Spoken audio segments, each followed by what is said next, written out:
out the way when I'm passing through. I got heads to the front and the back of you. I got the world in my hands, you can have it too. I got two middle fingers and they pointed at you. Move out the way when I'm passing through. I got heads to the front and the back of you. I got the world in my hands, you can have it too. I got two middle fingers and they pointed at you.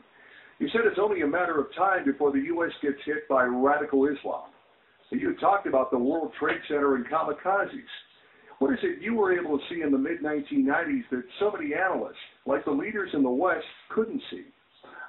I think the West fundamentally misunderstood and still misunderstands the threat of radical Islam. It is a fanatic, messianic ideology that seeks to have an apocalyptic battle for world supremacy with the West. It seeks to correct what it sees, its disciples see as an accident of history where the West has risen and Islam had declined. And the correction is supposed to be done by the resurrection of an Islamic empire and the acquisition of nuclear weapons and the use of nuclear weapons, if necessary, to obliterate Islam's enemies and to subjugate the rest. This is a pathological ideology, much like Nazism was.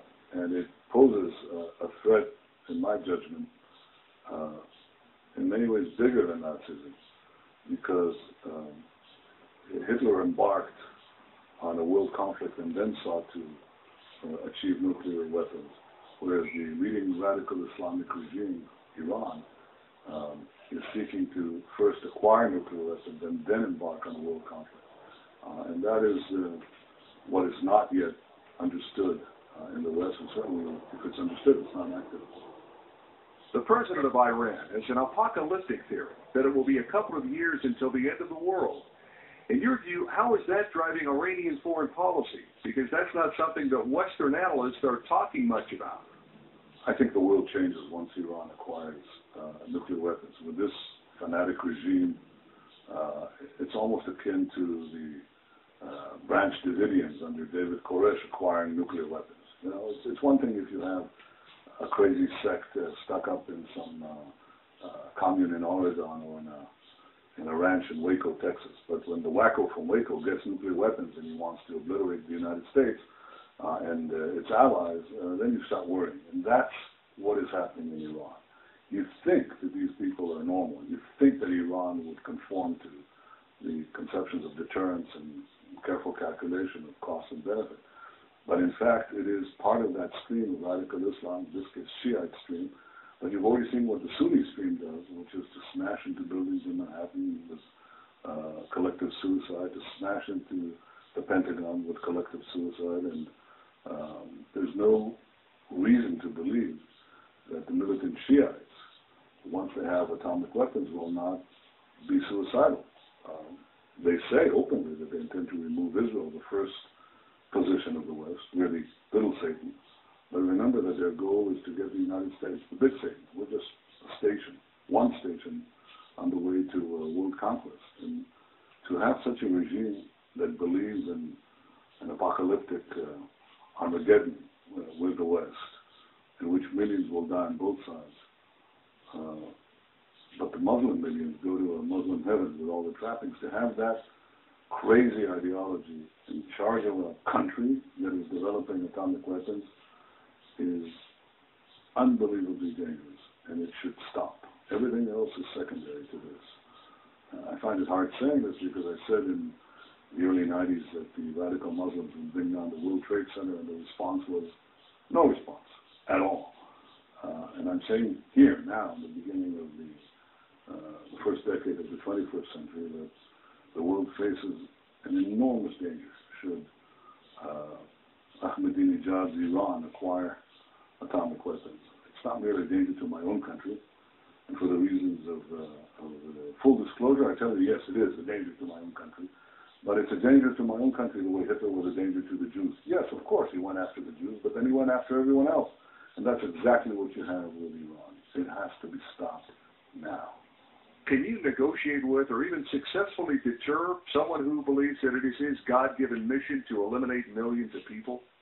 No, it's very hard to rely on deterrence.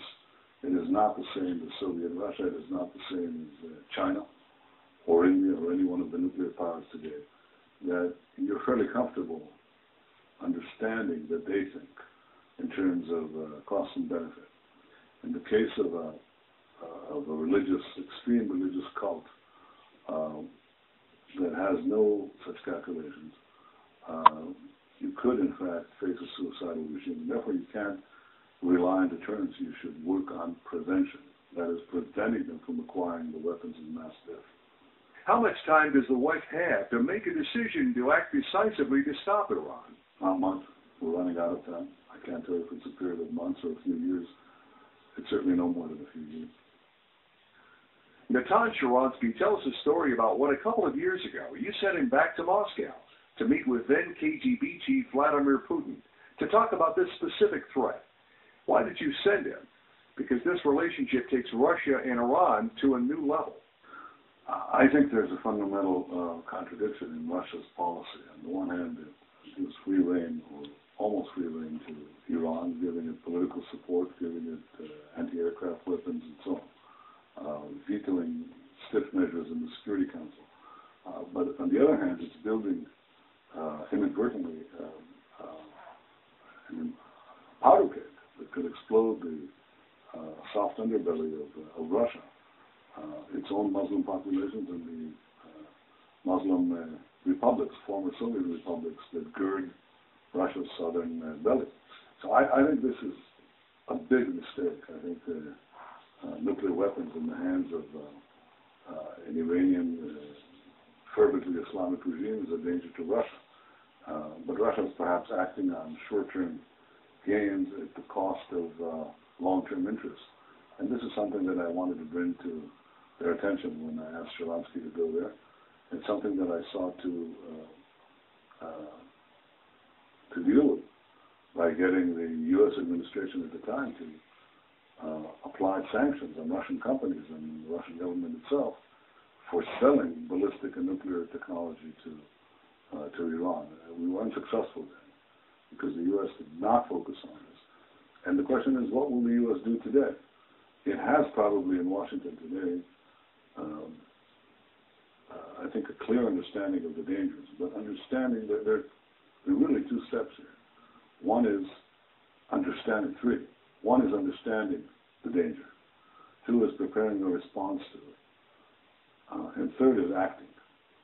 And of all the things that are difficult for statesmen and political leaders, preemption is the hardest, because you can never prove what would happen if you don't preempt. So it had the West preempted against Germany in the 1930s. There would have been a lot of controversy and a lot of argument against excessive violence. But of course, millions, tens of millions of people, let alone 6 million Jews, would have been saved. And it's the same thing today. To take strong action against Iran, first in the form of sanctions, and second, if those don't work, using other means, is something that would be criticized, perhaps severely criticized. By the way, less so in the Arab and Muslim world. They just want it to happen. They're begging it to happen. But in the sort of polite, politically correct opinion salons that never get it right, in the West, you'd be criticized, but you'd be saving the world and probably saving millions and millions of lives. So what's Putin's objective in your assessment of him personally, of where he's taking Russia in submarines, missiles, and nuclear technology? I think it's very clear that there's a monetary gain in the contact with Iran. I think it's